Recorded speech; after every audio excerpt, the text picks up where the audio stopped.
Alors, avez-vous déjà entendu parler de la courbe de deuil? Donc, la courbe de deuil, c'est une technique qui est souvent utilisée par les médecins pour accompagner leurs patients dans la détresse.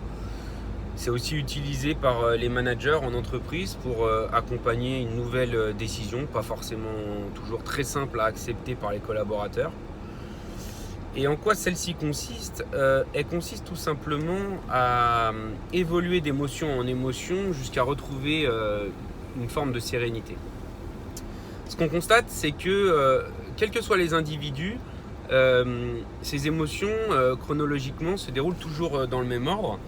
Et la seule chose qui va différencier les individus les uns des autres, c'est le temps qui va y se passer chacune de ces étapes. Euh, pour faire simple, je vais vous poser une première question terriblement cruelle, qui est de savoir quelle est la pire chose qui puisse vous arriver dans votre vie. Et finalement, je pense qu'on sera assez d'accord pour dire que c'est la mort d'un proche.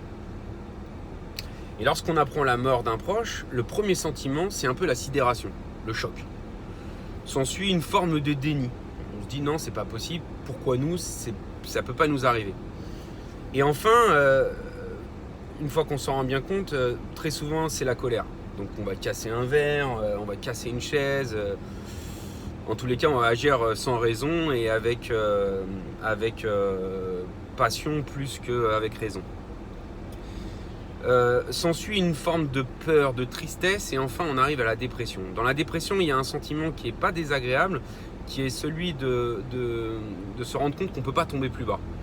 Et donc à partir de ce moment-là, s'amorce un processus de remontée de la pente.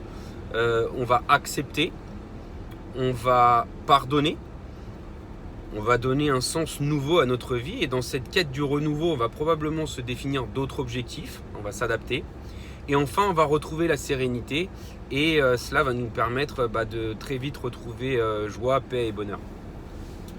L'idée, en fait, n'est pas d'éviter cette succession d'émotions, mais plus de visualiser dans son ensemble ce qui nous attend, de façon à anticiper et aller de plus en plus vite face à la gestion de l'échec, face à la gestion d'une mauvaise nouvelle, face à la gestion d'une blessure, puisqu'il s'agit de course à pied, face à la gestion d'avoir manqué un objectif, etc., etc.